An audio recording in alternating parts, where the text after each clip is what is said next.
Hey YouTubers, it's me, Kelly, the creative mastermind behind Unique Designs by C&K. And today we are going to create this Harvest Moon inspired trinket tray.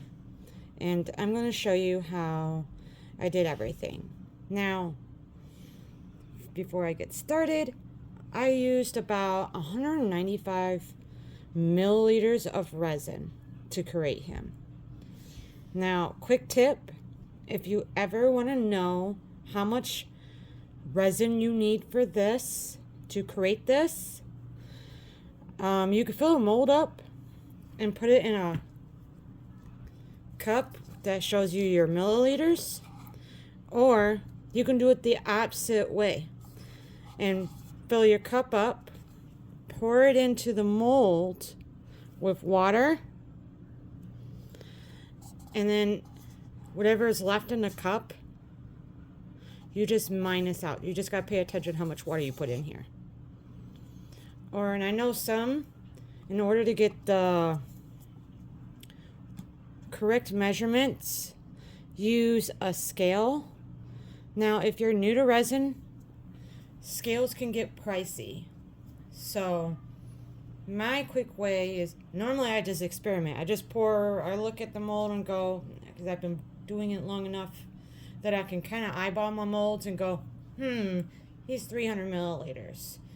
And I'll make up 300 milliliters of resin. But if you're newer and you're low budget, you're starting out small, I suggest you use your little measuring cup. You could fill the mold, which will give you how much water, because you could just minus out whatever you have left in here, and that will give you your milliliters. Or you can fill the mold up and put it in a cup, and that will also do that too. But with these silicone molds, they're so flexible. Once you put water in them, it's hard to pour it into the cup. So that's why I suggest just pouring up to, say, pull up to 120 milliliters and just pour. Make sure you're in a level service. And just pour until you're to the top of your mold. You want to pull to the top of your mold. You get less burring that way, because when the resin settles, because if you just bubbled a little bit over the edge, you're less likely to have to do a touch-up when you unmold. Now, sometimes if I'm distracted, I may not pour enough, so I end up having to use a little deburr tool like that when I unmold. You can get these on Amazon relatively cheap.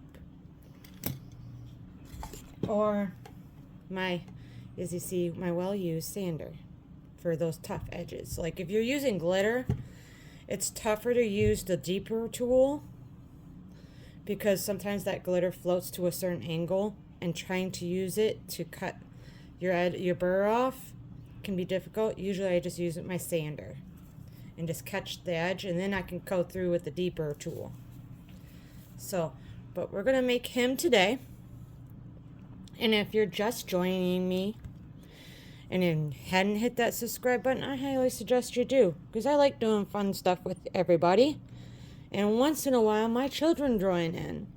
Right now, Jay is probably making beads, because she got into beads, and I don't have any of her creations right now on hand to show you. But she's gotten into what they call candy, and she's done some cute things. Like she has a little crown that she made me. I'll post pictures on the community page of the little crown she made me that she wants me to wear to my next in-person show I do. So let's get into this. So how I did the leaves and the star.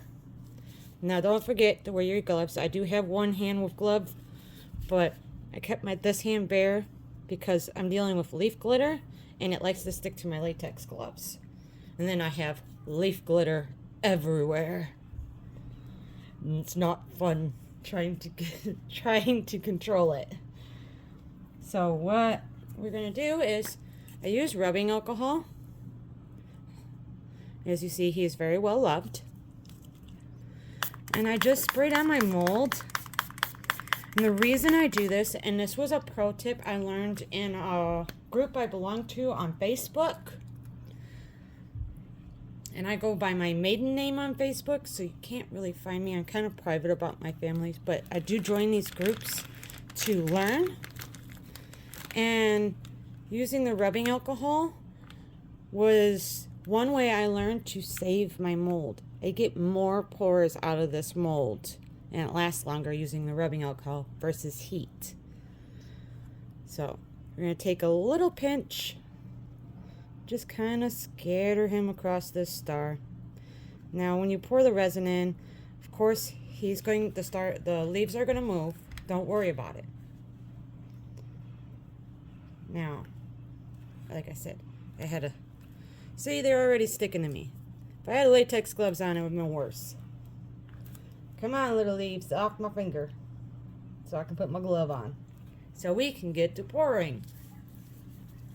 Now, the pigments I used, excuse me, for this particular pour, I used by Sparkly Mima,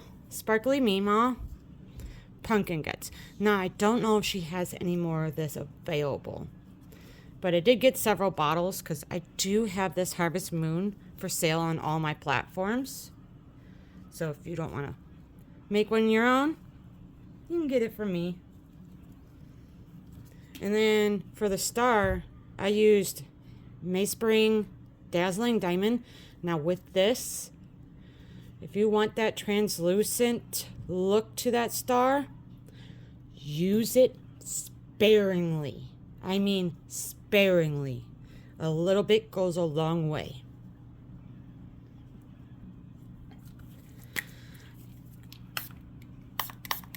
Because it's very, it's one of the most concentrated pigment powders I've ever dealt with.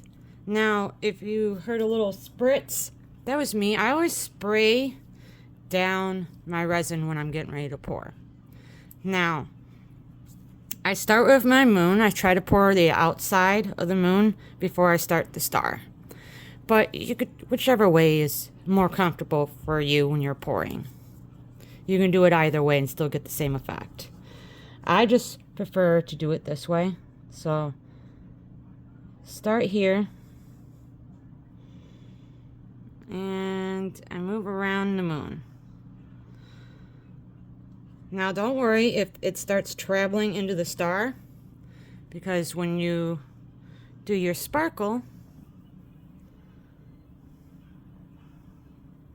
it will push it back away from the star. Or, yes.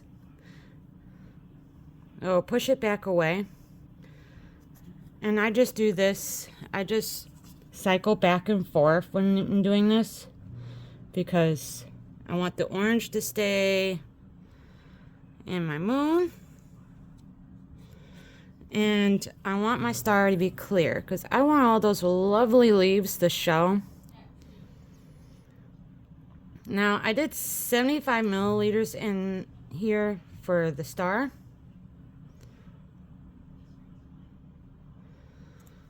So we're just kind of, it'll kind of push and pull as it settles, so that's why I always suggest spraying your mold will also help push air bubbles that may have gotten to where you don't want them.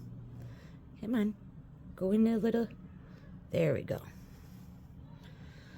Oops, I'm also making a mess here. Also good to have a silicone mat, because this will prevent, if you have any drips, from ruining your table or your kitchen counter. Now, I used a little bit, so I'm looking at my mold, because sometimes my mold can be off-centered, and I always pour a little extra in there. So like I said, I used about 195 milliliters of resin, and technically, if I'm doing my math right, you only needed about 60 to get the effect. But I always pour extra because you never know if something's going to go wrong. And to finish it off, excuse me, I just headbutted my camera. So forgive the rocking. And I just spray them down. Because this also helps effect, with the air bubbles that you may not see that come to the surface. Certain pores you could see it and sometimes you can't. Like how sparkly this is, I can't always see my air bubbles, but I could see the splatter, the popping effect right now. So it's doing what the rubbing alcohol will help with that. But spray, I use a spray. Don't pour it in there because there is a water content in rubbing alcohol and it can ruin your pores. So I put it in a spray bottle so I could just spray it. I just mist my mold and then I mist it again after I'm done pouring. So you gotta be very careful when you're using rubbing alcohol, because water, if you put too much water that can't evaporate in time, will ruin how your curation sets. Now, I got a couple fun tutorials coming up later this month. So if you haven't subscribed now, I would. Come join me for the fun. Let's have fun together. So until next time, be you, be unique.